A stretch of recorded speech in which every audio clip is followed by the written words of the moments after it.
Leave me alone. You're a loser, David. Nagkakaganyan ka dahil lang sa isang babae. Ibinato ko ang bote na hawak ko. Nagkapira-piraso pero hindi man lang nagpasindak ang babaeng nasa harapan ko. You think you can scare me by doing that? You're an idiot. Nanalikuran ako nito at nagmarcha itong palabas ng opisina ko at pabagsak na isinara ang pintuan. Napaupo ako sa swivel chair ko. Isinandal ang ulo sa upuan at ipinikit ko ang aking mga mata. Hinilot-hilot ko ang aking sentido. Lahat na nangyayari sa buhay ko ngayon ay nagpapasakit ng ulo ko. Gusto ko siyang makayaka para gumaan ang pakiramdam ko. I miss her so badly. Oh, please wait for me. Just give me a little more time. This is gonna be over soon. I promise I'm gonna make it up to you. I uttered. Narinig kong bumukas ulit ang pintuan na opisina ko na hindi ko na pinagkaabalahang idilat ang mata ko para tingnan kung sino ito. I said, leave me alone, Isabel. Mariin kong sigaw sa pag-aakalang bumalik si Isabel. Listen ka na naman, dude. I have all the papers na kailangan mo. Finally, matatapos din lahat ng problema mo. Natagalan lang dahil mukhang may humaharang para makalap namin lahat ng mga document na ito. Napatilat agad ako sa sinabi ni Simon na wala ang kalasingan ko at nabuhayan ako ng loob. Finally, after fucking 5 years, she's gonna pay for what she did to my family and my life. Ang tagal kong hinintay ang pagkakataon na ito na magbayad ang may sala sa pamilya ko at sa buhay ko. Salamat, dude. Kung hindi ko lang kayo mga kaibigan, hindi ko to gagawin. You know, I'm in big trouble. Kakasunod ko sa babaeng yan. Akala tuloy ni Amy may bago akong babae. Nagbago na kaya ako, dude. Ang babaeng tigre sa buhay ko is hard to tame. Hindi ko napigilan ng matawa kay Simon dahil kung dati, lagi niyang sinasabi na hindi siya tutulad kina Justin at Charles. Ngayon, mas malala pa ito. Before I met Daisy, all I wanted is to play. I didn't want any commitment, but now, I'm going insane seeing her with another guy. One phone call is all it takes for more help, dude. Don't hesitate to reach out and make the call when you need it. My guys are always ready. Thank you for everything, dude. Kayo ni Charles, alam na sila ng thank you dahil sa mga babae minamahal niyo. Asshole! Ako ang unang tatawa pag dumating ang araw na mararanasan mong mabaliw sa isang babae. Baka lahat ng salita hindi mo alam sabihin, masabi mo na. Nagiging madaldal ka na rin. Dati wala kang ibang ginawa kundi tumango, manahimik at layasan kami. Shut up! Sambit ko at masama kong tinitigan si Simon. Okay, I'll shut my mouth. Good luck, bro. I know the feeling, dude. Nung hindi ka makalapit sa minamahal mo. Dahil sa tinuran ni Simon, mukhang may pinagdadaanan din ito kay Amy. Pagkaalis ni Simon, isa-isa kong tinignan ng mga document na binigay niya at hindi ko napigilan ng mapangiti dahil ito lahat ang kailangan ko para matapos ang lahat ng ito. Tatapusin ko na ang lahat ng ito. Gagawin ko ang lahat para bumalik siya sa akin. Kung kinakailangan kong gamitin ang lahat ng meron ako to win her back, ay gagawin ko. Kung kinakailangan na pagsilbihan ko siya, ay gagawin ko. Lahat handa kong gawin para bumalik lang ang pinakamakulit, stubborn, funny, beautiful and my innocent maid that I love the most. Nang umalis si Daisy, saka ko na-realize kung gaano ko siya kamahal at gaano siya kahalaga sa buhay ko. I'm being an asshole for letting her go for so long, but I have my reasons. It was for her own good. Hindi rin madali para sa akin na gawin ng mga bagay na makakasakit kay Daisy dahil nangako ako sa kanya noon na aalagaan ko siya at poprotektahan. It was the hardest decision I made in my life to let her go. Kaya pagkatapos ng lahat ng ito, haharapin ko siya at tatanggapin ko lahat ng parusa at mga salita na sasabihin niya. Kung yun ang kailangan para bumalik siya sa akin at makitang muli ang mga ngiti niya na para lang sa akin. I will win you back. Bagay na bagay sa'yo, suot mong black sleeveless dress. Kitang-kita makurba mong katawan at makinis mo mga binti. Mukha kang modelo. Tura ni Amy. Katulad ng napag-usapan namin kaninang umaga na mag-bar kami ngayong gabi. Gandang-ganda din ako sa black sleeveless dress na above the knee ang haba at may maliit na slit sa left side. Hapit na hapit ito sa katawan ko kaya kitang-kita ang balingkinitan kong bewang. Pinaresan ko ito ng 6-inch black stiletto at itinali kong pataas ang buho ko. Nagpahid ako ng manipis na makeup at lip gloss naman sa akin labi. Mukhang natural pa rin na mukha akong tingnan. Ikaw din, ang ganda-ganda mo ngayong gabi. Baka pag nakita ka ni Sir Simon, maglaway yun sa'yo at ikulong ka niya at hindi na palabasin. Huwag mo ang babanggitin ng babaero at sinungaling na lalaking yun. Baka masira pa ang gabi ko. Tura ni Aimee at sumimangot ito. Okay, huwag ka na sumimangot. Mag-enjoy at magpakalasing na lang tayo ngayong gabi. Kalimutan na natin ang mga lalaking katulad nila. Hinila ko na si Aimee palabas ng apartment ko. Excited ako ngayong gabi sa hindi ko malamang kadahilanan. Nakakaramdam ako ng kakaibang kiliti sa tiyan ko sa sobrang pagka-excite ko. Baka makakakilala na ako na magiging boyfriend ko sa bar na mas masarap na magparusa kaysa kay Tandang David. Ani ko sa isip at hindi ko napigilan ang mapangisi. Ano na naman ang kalokohang iniisip mo at ngumingisi ka dyan? Naisip ko lang na baka makakilala na ako na magiging boyfriend ko ngayong gabi. Gusto ko din na mag-enjoy at magpakalasing ngayon. Buong linggo na sobrang busy ako sa trabaho. Labas pa lang ng Blackstone, mukhang mga mayayaman ang nagpupunta dito. Sabi ni Aimee, hindi makakapunta sa bar na ito kung wala kang VIP pass. Kaibigan ng bilyonaryong brother-in-law ni Aimee ang may-ari nito, na sa malamang ay isa din itong bilyonaryo. Ang ganda naman ng bar na ito, BFF. Mukhang pang mayaman talaga. Baka magmukha tayong hampas lupa sa loob. Malakas na pagtawa at malakas na paghampas sa braso ko ni Aimee ang kasunod ng tinuran ko. Ayan ka na naman, hindi pa nga nagsisimula ang gabi, bugbog na naman ako sa'yo. Kahit hindi ko tingnan, alam ko namumula na ang braso ko sa malakas na paghampas ni Aimee sa akin. Ikaw naman kasi, pinapatawa mo ko. Alam mo naman ganito ako pag tumatawa. Hila-hila ko ni Aimee papasok sa loob ng bar. Sa bungad pa lang maririnig na malakas na tugtugin at mga taong nagkakasiyahan. Napakaganda ng bar. Sa loob, modern na modern ang itsura. 2 palapag ito, sabi ni Aimee. Sa itaas ang VIP para sa mga magkakaibigang batang bilyonaryo ng bansa. Pagpasok pa lang namin, pakiramdam ko may nagmamasid na sa akin kaya nagpalingalinga ako. Nang wala ako makita na kakilala ko ay binaliwala ko na lang. May 1 buwan na pakiramdam ko may lagi nagmamasid at sumusunod sa akin. Sir, she's here. Narinig kong tura ng isang lalaki sa bandang gilid ng bar na nakasuot ng hoodie at sombrero na hindi ko pinapansin. Hawak-hawak ni Aimee ang kamay ko habang naghahanap kami ng mesa na pandalawahan na nakatayo lang. Umorder kami agad ng alak nang makahanap kami ng table. Cheers, BFF! Magpapakalasing at mag-enjoy tayo ngayong gabi. Sinaid ko ang unang baso ng alak na nasa harapan ko at halos mapangalahati ko ang pangalawang baso. Magdahan-dahan ka sa pag-inom. Baka malasing ka at magdrama. Wala ka sa apartment. Hindi mo naman ako pababayaan, di ba?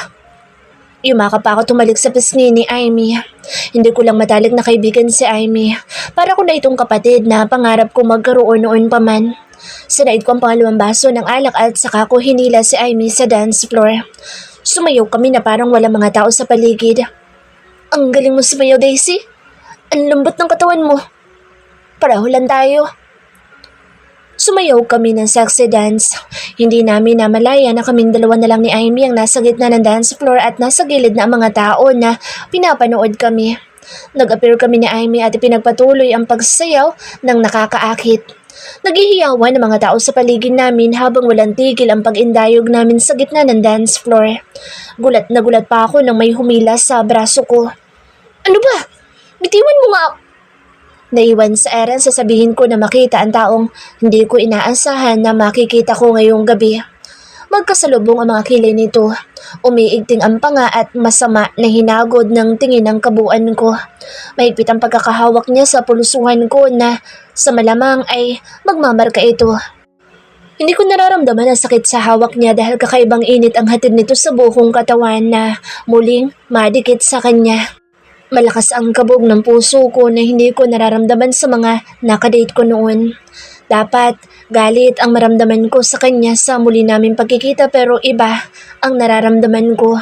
Gusto ko siyang yakapin at muling maramdaman ang pagpaparusa niya sa labi ko. Naririnig ko ang tilian ng mga kababaihan at sinisigaw ang pangalan ni Kuya Ta. Hindi ko akalain na ganoon ito, hangaan ng mga kababaihan. Ano ba? Bitawan mo nga ako? Wala kang pakialam kung anong gusto kong gawin. Napalingon ako nang marinig ko si Amy na katulad ko'y hawak din ito ni Simon ng mahigpit sa braso. Nawala ang atensyon ko sa kanila nang bigla akong hinila ni Kuya Ta at malalaki ang hakbang nito palabas ng bar. Hindi ko inaasahan na bibitawan niya ako pagkalabas namin. Ano ba? Sana sinabi mo na bibitawan mo ako para napagantaan ko? Paano kung masubsob ako at magasgasan ang mukha ko? Lagi mo nila akong binibitawan katulad noon. Singhal ko sa kanya. Nawala ang galit na nakikita ko sa mata nito kanina at napalitan ng pag-aalala. Muling bumalik ang galit nito nang pasadahan na naman ang tingin ang kabuuan ko. Is that what you've learned? In 5 years? Wearing clothes that show too much skin. Drinking and dancing in front of all the men in the bar? Singhal niya. Bakit ka ba nakasigaw? Hindi nakataamo para sigaw-sigawan mo ko. So bakit ka ba nagagalit? Dapat ako nagagalit sa'yo dahil sa ginawa mo sa akin. Singhal ko kay Kuya Ta. Tumahimik ito at marina kong talitigan na nagpakabog ng husto sa puso ko at nakakapanghina ng mga tuhod. Hindi ko alam kung babalik pa ako ng bar o uuwi na lang. Nakakaramdam na rin ako ng hilo dahil sa alak na nainom ko kanina. Tumalikod na ako para bumalik sa bar at hahanapin ko si Amy para iyain ng umuwi na. Nakakaisang hakbang pa lang ako nang muling hawakan ni Kuya Ta ang pulsuhan ko. Where do you think you're going? Hilahilan niya na naman ako at malalaking hakbang na naglakad ito patungo sa parking lot. Masakit na ang paa ko at nahihilo na rin ako. Epekto ng 2 basong alak na nainom ko. Kuya Ta, pwede ba magdahan-dahan ka sa paglalakad? Masakit na ang paa ko at nahihilo ko. Mahinahon kunturan. Ayoko na makipagtalo sa kanya dahil sa hilong nararamdaman ko. Hinubad nito ang jacket at isunod sa akin. Binuhat niya ako na para kaming bagong kasal at sa takot ko na mahulog ako ay pinulupot ko ang 2 braso ko sa leeg niya.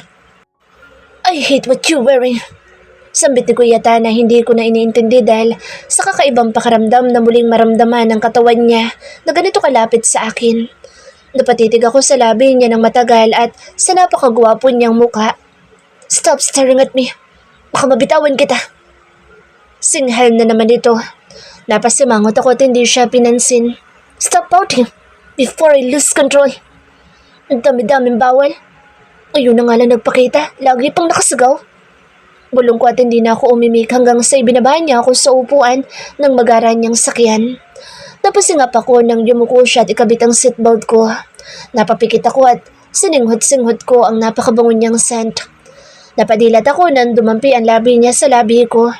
Isang mabilis ang ginawad nitong halik bago isinara nito ang pintuan sa gawi ko at mabilis itong umikot sa driver's side. I'm on my way. Keep an eye on her. Report me everything. Pagkababa ko ng telepono ay pinaharulot ko ang sasakyan para makarating agad sa pupuntahan ko. Ilang beses kong hinampas ang manibela ko sa pagkainis ko nang makita ko ang mga larawan niya. What the hell she's doing in that place? Tomid! Halos paliparin ko na ang sakyan ko para makarating agad kung saan ang kinaroroonan niya. Pagkaparada ko sa sasakyan, halos takbuhin ko na ang papasok sa loob ng bar na pag-aari ko. Good evening, sir.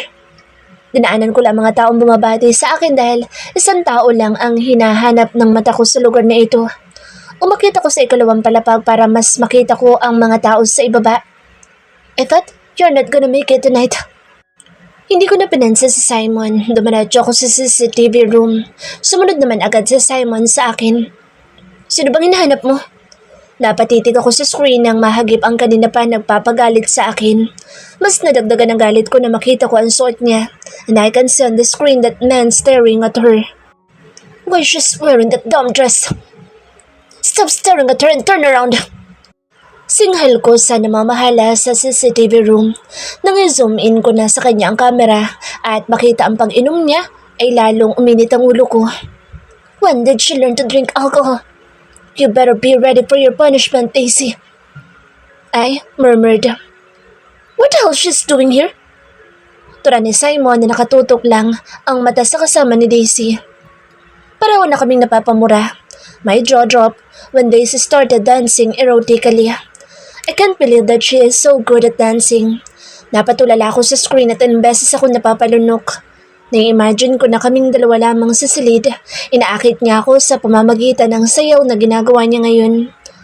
Napakislot ang kasalanan ko at sumiklab ang init sa katawan ko. Shit! Sabay pa kami nagmura ni Simon at tumakbo pababa ng first floor ng bar nang makita namin na pinagkakaguluhan na sila Daisy at Amy sa ginagawa nilang pagsasayaw. When she looked at me after 5 years of not seeing her up close, my heart raced rapidly and I felt an intense rush of excitement and nervousness. I miss those sweet lips. Sa isip ko habang nakatitig ako sa kanya. Gusto kong ilabas na siya ng bar na ito dahil baka mapaaway pa ako sa mga lalaking kanina pa hinahagod ng tingin sa Daisy. Wala na akong pakialam kung hindi pa natatapos ang problemang kinakaharap ko. Hindi ko na kayang maghintay pa na ilang araw o linggo na hindi ko siya lalapitan. I miss you so much, boo. I murmured. Nakatulog sa Daisy sa loob ng sakyan. Kanina pagkagaling namin ng bar, inuwi ko siya sa kondo ko. Alam kong may galit siya sa akin sa ginawa ko 5 years ago kaya gagawin ko ang lahat para suyuin siya. Kung kailangan kong pikutin siya para bumalik agad siya sa akin ay gagawin ko. Lahat ng gusto niya ay gagawin ko para muling makasama siya. Tinanggal ko lahat ng saplot niya at ganoon din ang ginawa ko. Tumabi ako sa kanya. Hinila ko siya palapit sa katawan ko at pinaunan ko siya sa braso ko. Tumagilid ako ng higa upang masilayan ko ang maamo niyang muka habang natutulog. Nagiinit at nananabik ako na muli siyang maangkin. Napakahirap magpigil lalo na at katabi ko siya ng ganito. I'm going insane na nasa tabi ko siya pero hindi ko siya pwedeng angkinin. Oh wait baby, until ready ka na ulit na tanggapin ako. Ilang beses kong inangkin ang labi niya kanina kahit natutulog ito. Bubalik na naman ako sa gawain ko noon na ninanakawan ko siya ng halik tuwing natutulog si Daisy. Hinahaplos-haplos ko ang maamo niyang muka gamit ang likod ng palad ko. I love you so much, boo. Inangkin kong muli ang labi niya. Nang bitawan ko ito, niyakap ko siya ng mahigpit at may ngiti sa labi ko bago ako pumikit hanggang sa makatulog ako. Kuyata, ang sama-sama mo. Nagising ako nang marinig ko ang mga pag-ungol ni Daisy. Mukhang nananaginip ito ng masama. Rinig na rinig ko nang banggitin niya ang pangalan ko at nang tingnan ko ang mukha niya ay may luha ito sa mata. Baby, wake up! Dahan-dahan nagmulat ng mata sa Daisy at nang makita ko, bigla itong sumimangot at mabilis na naupo sa kama at sinilip ang katawan nito. Nasaan ako? Bakit wala akong damit? Nantanggalin niya ang kumot sa katawan namin nang laki ang mga mata niya na makita ang kasalanan kong handang-handa na. He misses you, boo. Nang marinig niya sinabi ko, inalis niya ang tingin sa kasalanan ko at tumingin sa mukha ko nang nakasimangot. Ayoko na yan. Hindi naman yan masarap. Saka may boyfriend na ako na mas masarap kaysa sa'yo. Pinigilan ko ang mapangiti sa sinabi niya dahil alam na alam ko na wala siyang boyfriend. Tinitigan ko siya ng mariin. I licked my lower lip nang mapatitig ako sa katawan niya. Nag-matured na ang katawan niya. Hindi na mababakasan ng pagkabata. She's a grown-up woman now. Gorgeous, seductive, and alluring. Hindi ko na napigilan ng mapangiti nang hindi niya kinaya ang titig ko at hinilan niya ang kumot hanggang sa ulo niya. Are you sure, baby? Ayaw mo na sa akin? Oo, ayaw ko na sa'yo. Hindi ka na masarap. Ayoko na sa mga halik, yakap at ayoko na dyan sa mahaba at laging matigas mong ano. Bumalik ka na doon sa babaeng harina mo. Sige, hahanap na lang ako ng ibang babae na masasarapan sa akin. Pangasar ko sa kanya at nagkunwari ako na aalis na ng kama. I know that she still likes me the way she looks at me. Di ko lang alam kung mahal niya ako katulad ng pagmamahal ko sa kanya.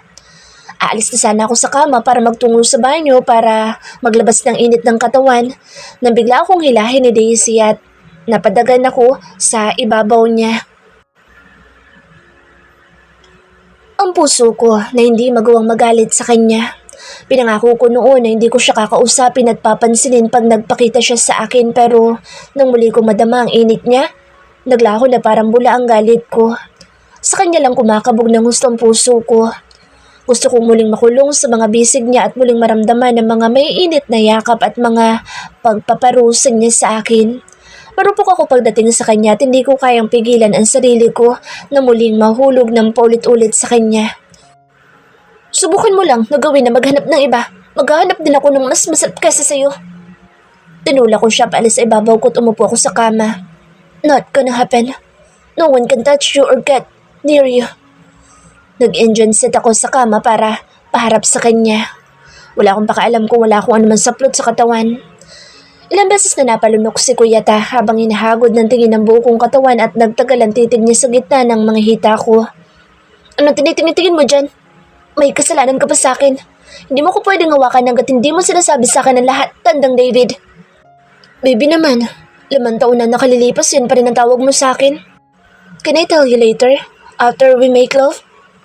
Turan niya sa napakalambing na tinig at nakakapanghina ang mga titig niya. Gustong gusto ko nang tumango. Gusto ko ulit maramdaman ang mga pagpaparusa niya sa akin. Siguro nga mahina ako pagdating sa kanya dahil mahal na mahal ko siya. Akala ko nawala ang pagmamahal ko pero hindi pala. Tinago ko lang ito sa puso ko dahil nasaktan ako ng sobra noon. 5 taon na ang lumipas. Mas lalo lang siyang naging kaakit-akit sa paningin ko. Lalo lang siyang naging gwapo at lalong gumanda ang katawan niya. Alagang-alaga sa gym. Ang sarap mangunyapit sa mamasil niya mga braso at ang sarap damhin ng mga pandesal niya sa tiyan. Kagat-kagat ko ang pang-ibabang labi ko habang nakatitig ako sa pandesal niya sa tiyan. Napalunok ako nang magawi ang paningin ko sa gitna ng mga hita niya na handang-handa na sa digmaan. Bakit ba laging ganyan yan? Turan ko habang iminunguso ko sa kanya ang kahabaan niya. Malakas na halakhak ni Kuya Ta ang sunod kong narinig. Because your body is close to mine. This is what you do to me. Every time you are near me, baby. Talaga? David Jimenez? Ganyan din ba sinasabi mo sa babaeng harina at sa iba pang babae mo? Hindi na ako ang inosente mong maid na sarap sa pagpaparusa mo. Naibulalas ko pero iba ang sinasabi ng puso ko. Gusto ko ulit maramdaman ang mga yakap niya at mga ginagawa niya sa akin noon. Sa loob ng 5 taon, may mga gabing napapanaginipan ko ang may init na sandali namin. Hindi ka na masarap at hindi ka na... Napaungol ako nang hindi ko inaasahan ang bigla niyang paghaplos sa akin. What did you say, boo? Bulong niya sa tenga ko sa nakakaakit na boses at patuloy lang ito sa kanyang ginagawa. Inihiga niya ako at isang mapagparusang halik ang pinalasap niya sa akin. Nagiinit na ako sa uri ng halik niya at sa patuloy na paghaplos niya sa akin. I miss you, boo. Sandali siyang tumigil sa paghalik para sabihin na namimiss niya ako. Huwag ka na madaldal dyan. Huwag kang tumigil sa ginagawa mo. Miss na miss din kita. Turan ko na may halong pagkainis dahil tumigil siya sa ginagawa niya sa akin. Isang malakas na pagtawa ang sumunod kong narinig kay Kuya Ta. Yumuko siyang muli at ang leeg ko naman ang pinagtuunan niya ng pansin. You want me to stop, baby? You said earlier you don't like my punishment anymore and... Subukan mo lang, bitinan ako. David Jimenez. Mariin konturan at pinaliitan ko siya ng mata.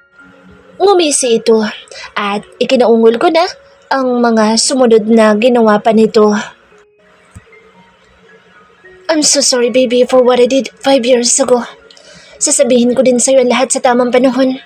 Just please, trust me. Lalo kong isinigsik ang katawan ko sa kanya. Wala na akong pakialam sa nakaraan. Ang mahalaga kasama ko na siyang muli at mahal na mahal ko siya. Kakaibang sayang nararamdaman ko na kasama ko siya. Seeing her sleeping next to me again, I feel overwhelmed by emotions. The warmth of her body next to mine is a comforting sensation. For the 5 years she's not with me, I felt alone and sorrowful. I love you, boo. Kinapig ko siyang palapit sa akin nang gumalaw siya at lumayo ng konti sa katawan ko.